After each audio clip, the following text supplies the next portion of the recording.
পড়েছিলেন ডাস্টবিনের পাশে। তার কান্না শুনে এনজিওর হাতে তুলে দেয় এক ব্যক্তি। খবরটা শুনেই তাকে দত্তক নেয় এক নামজাদা অভিনেতা।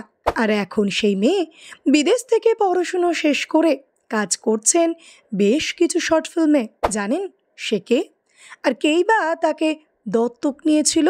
মিঠুন চক্রবর্তী। বাংলা হোক বা হিন্দি, বলিউড বা টলিউড, সব জায়গাতেই সুনাম অর্জন করেছেন এই অভিনেতা। কম বয়সে হিন্দি বিনোদন দুনিয়ায় তার নাচের জাদুতে ঝড় তুলেছিলেন তিনি। তারপর ধীরে ধীরে চলে আসেন বাংলা বিনোদন দুনিয়ায়, করে গিয়েছেন একের পর এক হিট সিনেমায় অভিনয়। তবে মিঠুন চক্রবর্তীর জীবনের একটা দিকের কথা হয়তো অনেকেরই অজানা রয়ে গিয়েছে। কিশোর কুমারের ডিভোর্সি স্ত্রী যোগিতা বালিকে বিয়ে করেছিলেন মিঠুন চক্রবর্তী। শোনা যায় মিঠুনের প্রেমে পড়েই নাকি কিশোর কুমারকে ডিভোর্স দিয়েছিলেন যোগিতা বালি। আর সেই কারণে অপমানিত হয়ে মিঠুনের সিনেমায় গান গাওয়া ছেড়ে দিয়েছিলেন কিশোর কুমার।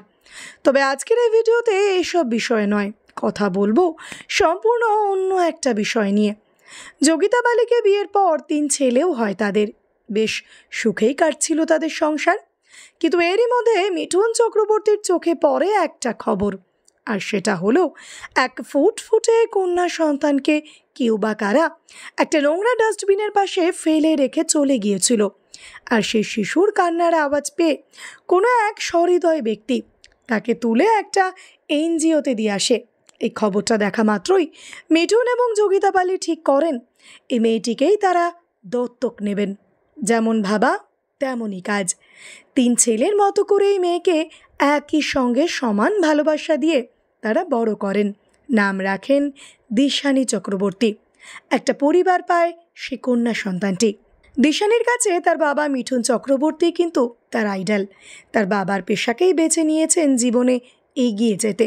মিঠুন অবশ্য তাকে বলেছিলেন বলিউডের বাজারে কম্পিটিশন অনেক বেশি, কিন্তু না, নিজেকে প্রতিষ্ঠিত করার আশায় নিউ ইয়র্ক ফিল্ম একাডেমি থেকে সঠিক শিক্ষা নিয়ে আসেন দিশানি।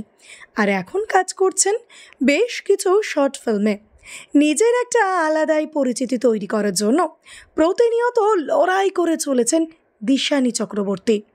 ভিডিওটি ভালো লেগে থাকলে অবশ্যই লাইক, শেয়ার, সাবস্ক্রাইব করবেন আর কমেন্টে অবশ্যই জানাবেন আপনি কোথা থেকে দেখছেন।